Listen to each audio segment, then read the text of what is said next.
Imagine this. A woman dies. The will is read. And everything, the house, the savings, the assets, all of it, goes to a man her children never met. Their first word is, it's got to be fraud. Second thing they think of, we got to get a lawyer.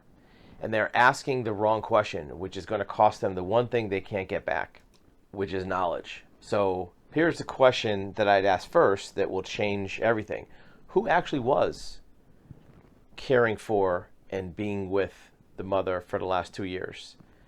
Because in this case, the stranger isn't a con artist. It's the caregiver who showed up, the neighbor who drove her to appointments, the person from church who called on Sundays.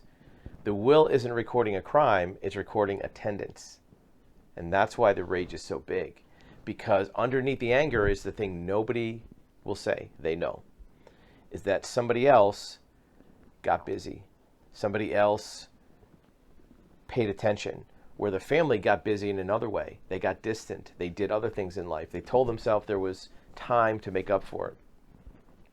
The anger at that stranger is easier to connect with than the guilt of absence, the guilt of distraction. The anger points outward and it feels righteous that this other person is getting something they don't deserve.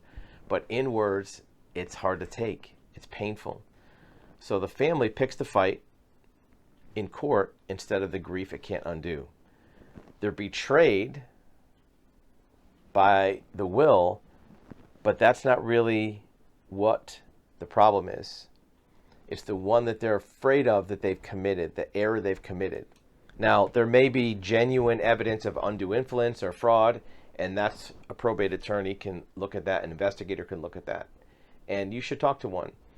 But in addition to that, what I can help with is the human side of it, the wreckage in the family, the distrust between the siblings, the guilt of who was supposed to take care of this person, the guilt that nobody will really call out.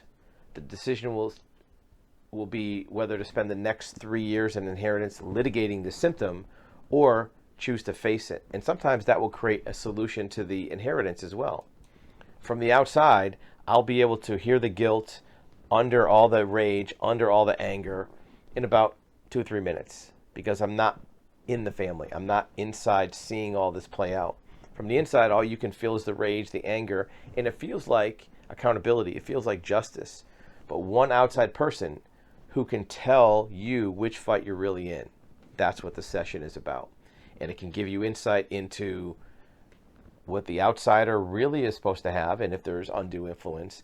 But in reality, repairing the damage so that as a family you can group together and recover the assets that are rightfully yours.